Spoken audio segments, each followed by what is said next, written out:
Igo nga grasya.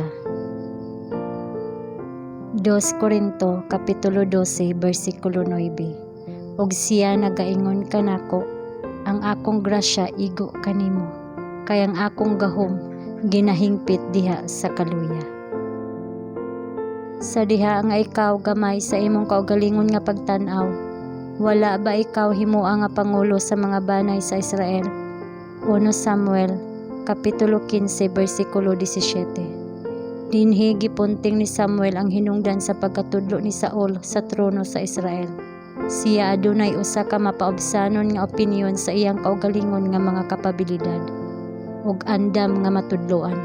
Sa diha nga ang Dios nun nga pagpili nahulog diha kaniya, siya kulang sa kahibalo ug kasinatian ug adunay uban sa daghang maayong mga hiyas, seryoso nga mga depekto sa kinaiya. Apan kung siya magpabilin nga mapainobsanon, magtinguha kanunay nga magiyahan sa Dios nun nga kaalam, siya makahimo sa pagtuman sa mga katungdanan sa iyang hataas nga posisyon uban sa kalampusan ug kadungganan. Ubos sa impluwensya sa Dios nun nga grasya, ang matag maayong hiyas magabaton og kusog, samtang ang daotang mga kinaiya mawad-an sa ilang gahom. Mao kini ang buhat nga gisugyot sa Ginoo nga buhaton alang sa tanan nga nagpahinungod sa ilang kaugalingon ngadto kaniya. Ngadto sa tanan nga modawat sa panudlo, siya mohatag og grasya ug kaalam. Iyang ipadayag kanila ang ilang mga depekto sa kinaiya ug ihatag ngadto kanila sa tanan nga nangita sa iyang panabang, kusog sa pagtul-id sa ilang mga kasaypanan.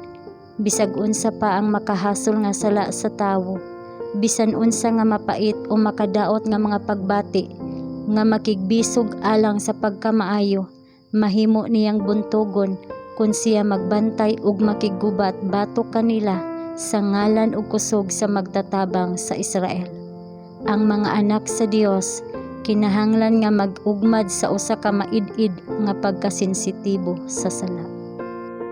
Ang usa sa labing malampuson nga mga lalang ni Satanas mao ang paggiya sa mga tawo ngadto sa pagbuhat sa gagmay nga mga sala, sa pagbuta sa hunahuna sa kakuyaw sa ginagmay nga pagpatuyang, ginagmay nga mga pagtipas gikan sa dayag nga gipahayag nga mga kinahanglanon sa Dios.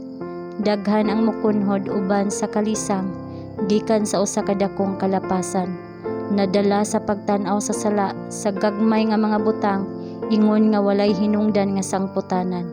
Apan kining gagmay nga mga sala mukaon sa kinabuhi sa pagka-Diosnon diha sa kalag. Ang mga tiil nga nagasulod sa dalan nga nagtipas gikan sa husto nga dalan, nagpadulong sa halapad nga dalan nga nagdulong sa kamatayon. Bisan unsa pa ang posisyon nga gibutang sa Dios kanato, bisan unsa ang atong mga kapangakuhan o atong mga kakuyaw, kinahanglan natong hinumduman nga siya misaad sa iyang kaugalingon sa paghatag sa gikinahanglan nga grasya ngadto sa matinguhaon nga nangita. Kadtong mibati nga dili igo sa ilang katungdanan ug bisan pa niana midawat niini tungod kay ang Dios nag-agda kanila nga nagasalig sa iyang gahom ug kaalam, magpadayon gikan sa kusog ngadto sa kusog.